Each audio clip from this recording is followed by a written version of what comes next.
ನಮಸ್ತೆ ಮಕ್ಕಳೇ ನಾನು ನಿಮಗೆ 4 ಸಮಾಸಗಳ ಬಗ್ಗೆ ಹಾಡನ್ನು ಹಾಡಿ ಕಳಿಸಿದ್ದೆ. ಮತ್ತೆ ಈಗ ನಾನು ಉಳಿದ 4 ಸಮಾಸಗಳನ್ನು ಹಾಡಿ ವಿಡಿಯೋ ಮೂಲಕ ತಮಗೆ ಕಳಿಸಲಿದ್ದೇನೆ. ಈ ಸಮಾಸಗಳನ್ನು ಕೇಳಿ ಅರ್ಥ ಮಾಡಿಕೊಳ್ಳಿ ಮಕ್ಕಳೇ. ಈ ಸಮಾಸಗಳು ನಿಮಗೆ ಬಹಳ ಪರೀಕ್ಷೆಯಲ್ಲಿ ಉಪಯೋಗಕ್ಕೆ ಬರ್ತಕ್ಕಂಥ ಒಂದು ಸಮಾಸಗಳು. ಚೆನ್ನಾಗಿ ಅಂಕಗಳನ್ನು ಗಳಿಸಲಿಕ್ಕೆ ಅನುಕೂಲ ಆಗ್ತದೆ. ಕೇಳಿ ಮಕ್ಕಳೇ, ಆನಂದ ಪಡಿ. ಸಮಾಸಗಳು ಇವು ಸಮಾಸಗಳು. ಕ್ರಿಯ ಸಮಾಸ, ಬಹುರ್ವಿಹಿ ಸಮಾಸ, ಅಂಸಿ ಸಮಾಸ, ಗಮಕ ಸಮಾಸ, ಕ್ರಿಯ ಸಮಾಸ ಎಂದರೆ ಪೂರ್ವ ಪದ ನಾಮಪದವಾಗಿ ಇದ್ದು ದ್ವಿತೀಯ ವಿಭಕ್ತಿಯಿಂದ ಕೂಡಿದ್ದು ಪರಪದವು ಕ್ರಿಯಾಪದವಾಗಿ ಕೆಲವೊಮ್ಮೆ ಪೂರ್ವ ಪದವು ಬೇರೆ ವಿಭಕ್ತಿ ಪ್ರತ್ಯಯದಿಂದಲೂ ಕೂಡಿರುವುದುಂಟು. ಇದುವೇ ಕ್ರಿಯಾ ಸಮಾಸ. ಕ್ರಿಯಾ ಸಮಾಸಕ್ಕೆ ಉದಾಹರಣೆ ಮನೆಯನ್ನು ಪ್ಲಸ್ಸು ಕಟ್ಟಿದನು, ಮನೆ ಕಟ್ಟಿದನು. ಮೈಯನ್ನು ಪ್ಲಸ್ ಮರೆತು ಮೈ ಮರೆತು, ಕೈಯ ಪ್ಲಸ್ ಬಿಡಿದು ಕೈ ಬಿಡಿದು, ಮೈಯನ್ನು ಪ್ಲಸ್ ಮುಟ್ಟು ಮೈ ಮುಟ್ಟು, ಕಣ್ಣಂತೆರೆ ಕಂಡರೆ ಕಣ್ಣಿನಿಂದ ಕೇಳು ಕಂಗೇಡು. ಕ್ರಿಯ ಸಮಾಸಕ್ಕೆ ಉದಾಹರಣೆ.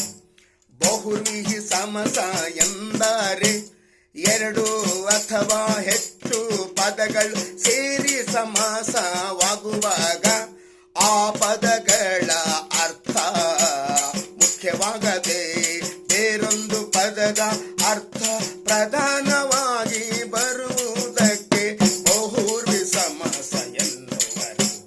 ಉದಾಹರಣೆ, ಹಣೆಯಲ್ಲಿ ಕಣ್ಣುಳ್ಳವನು ಹಣೆಗಣ್ಣ, 3 ಕಣ್ಣುಳ್ಳವನು ಮುಕ್ಕಣ್ಣ. ಹಣೆಯಿಂದ ಮಾಡುವ ಜಗಳ ಹಣಹಾಣಿ. ಪಾಣಿಯಲ್ಲಿ ಚಕ್ರವಿರುವವನು ಚಕ್ರಪಾಣಿ. ಬಹುರ್ವಿ ಸಮಾಸಕ್ಕೆ ಉದಾಹರಣೆ.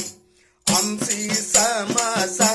ಸಮಾಸದಲ್ಲಿ ಪೂರ್ವ ಪದದ ಅರ್ಥವು ಮುಖ್ಯವಾಗಿದ್ದರೆ ಅದನ್ನು ಅಂಸಿ ಸಮಾಸ ಎಂದು ಕರೆಯುವರು. ಈ ಸಮಾಸದಲ್ಲಿ ಪೂರ್ವ ಪದ ಮತ್ತು ಉತ್ತರ ಪದಗಳಿಗೆ ಅಂಶಾಂಶ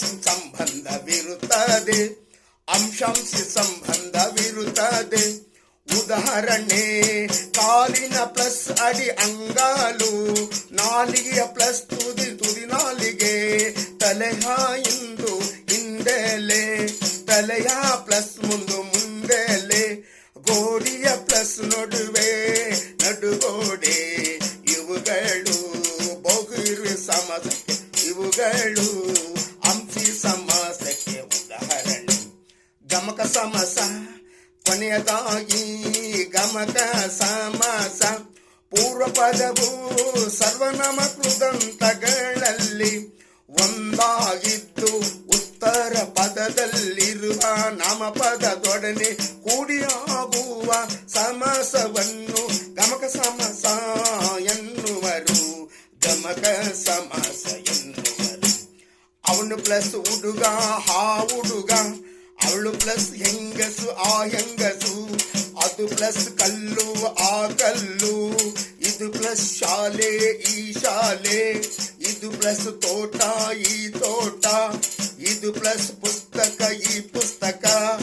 ಇವುಗಳು ಗಮಕ ಸಮಾಸಕ್ಕೆ ಉದಾಹರಣೆ. ಸಮಾಸಗಳು ಪ್ರೌಢಶಾಲಾ ವಿದ್ಯಾರ್ಥಿಗಳಾದ ನೀವುಗಳು ಅರ್ಥ ಮಾಡಿಕೊಂಡು ಪರೀಕ್ಷೆಯ ದೃಷ್ಟಿಯಿಂದ ನೀವು ತಿಳಿದುಕೊಳ್ಳಬೇಕು, ಅಂಕಗಳನ್ನು ಗಳಿಸಬೇಕು. ಮಕ್ಕಳೇ, ನೀವು ಒಳ್ಳೆಯ ಅಂಕಗಳನ್ನು ಗಳಿಸಬೇಕು. ವ್ಯಾಕರಣವನ್ನು ಚೆನ್ನಾಗಿ ಓದಬೇಕು.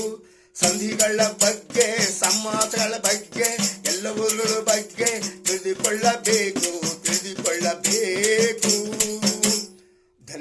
ಮಕ್ಕಳೇ, ತಾವೆಲ್ಲ ಈ ಹಾಡನ್ನು ಕೇಳಿದ್ದೀರಿ. ಒಳ್ಳೆಯ ಚೆನ್ನಾಗಿ ಅಭ್ಯಾಸ ಮಾಡಿ.